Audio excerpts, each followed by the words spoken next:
Welcome once again to our reading of the book of John, or the letter of John. This is day 41 in our study. We are about, I guess, 2/3 of the way through our book.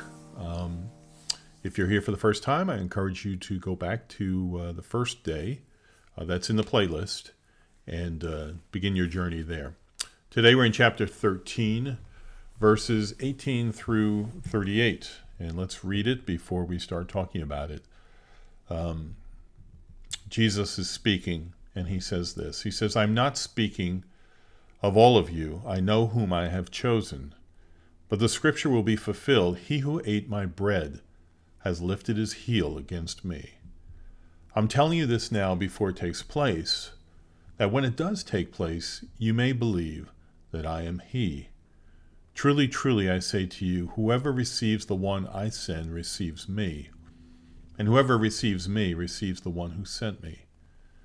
After saying these things, Jesus was troubled in his spirit, and testified, "Truly, truly, I say to you, one of you will betray me."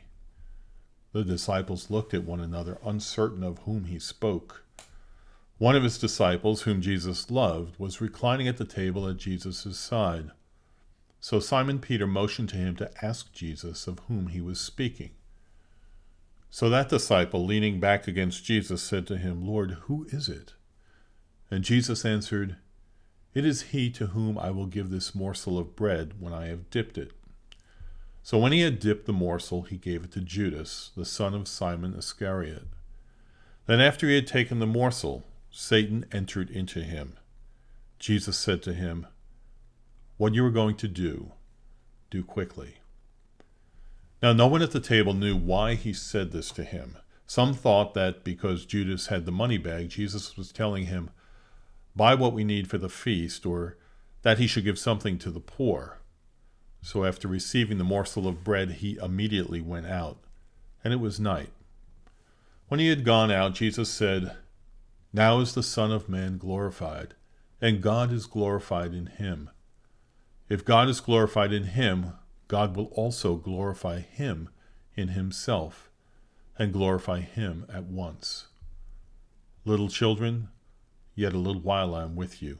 You will seek me, and just as I said to the Jews, so now I also say to you, where I am going, you cannot come. A new commandment I give to you, that you love one another. Just as I have loved you, you also are to love one another. By this all people will know that you are my disciples, if you have love for one another." Simon Peter said to him, "Lord, where are you going?" Jesus answered him, "Where I am going you cannot follow me now, but you will follow me afterward." Peter said to him, "Lord, why can I not follow you now? I will lay down my life for you." And Jesus answered, "Will you lay down your life for me? Truly, truly, I say to you, the rooster will not crow till you have denied me 3 times. Okay, we're coming out of the previous episode into this one. Jesus is still speaking at the beginning of this. In order to get the context and continuity, you would have to go back to the previous day. But this supper is becoming incredibly intense. Jesus continues to speak, and as he says, as far as the disciples obeying him and being blessed if they do what he says, it does not pertain to one of them. He refers to a passage in the book of Psalms where King David was lamenting about a difficult time in his life, when even his friend had now turned against him. Note that every word that Jesus spoke while he was here on earth has purpose and meaning. In this case, he says he's telling his disciples this, he's telling them this now ahead of time, so they will have another reason later to strengthen their faith that Jesus is the Son of God, when they see what he said becomes true. It is important to remember, as much as it is impossible for us to fully reconcile in our minds, Jesus was both fully God and fully man. So John writes that Jesus was troubled in his spirit, and if one of our closest friends had betrayed us, we would have that same kind of emotional pain that Jesus is feeling. His announcement that one of them will betray him is a bombshell. Now, they knew everything that Jesus had said in the past was true, so this betrayal that Jesus announces is definitely going to happen. Can you imagine what you would be thinking if you were there and you were one of the 12 at that round table? I might be thinking, who is it? Who is going to do this horrible thing? But I also might secondarily think, what if it's me? Is it me? How could it be me? We see Peter spoke up and asked the disciple that was next to Jesus who it was.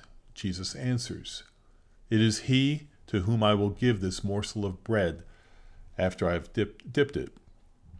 And then it happens. Jesus gives the morsel to Judas, and after Judas takes the bread from him, Satan takes over Judas's heart. Jesus then tells Judas that whatever you're going to do, get on with it. Go do it. Do it quickly. Of course, the rest of the disciples had no idea about what was going to happen, so some thought that it had something to do with Judas's regular duties as the person who took care of the money bag. Maybe he has to make sure some money gets to the poor or whatever it might be, buy food or whatever. But they have no idea what he's talking about. Jesus then announces that the glorification of both himself and his Father are about to happen. Now, we talked about what it means to be glorified or to receive glory in a previous episode. And essentially it means praise and honor. And through what is about to happen, both the Father and the Son will receive praise and honor, not just then when it happens, but forever. Jesus tells them again that he's leaving to go to a place that they cannot come. And he follows that with one of the greatest commandments he ever gave, to love each other like Jesus has loved them. And that love is a noticeable love because it is a love that is so different from how people typically interact with one another. It's not a love that a follower of Jesus can do on his own, in his own will and in his own strength, but a love that is enabled because the Spirit of Jesus lives in his disciples. Of course, we hear from Peter again, who speaks up and asks where Jesus is going. And he persists, saying that he will follow Jesus, and no matter what, even if it means laying down my own life, I will be there for you, Jesus.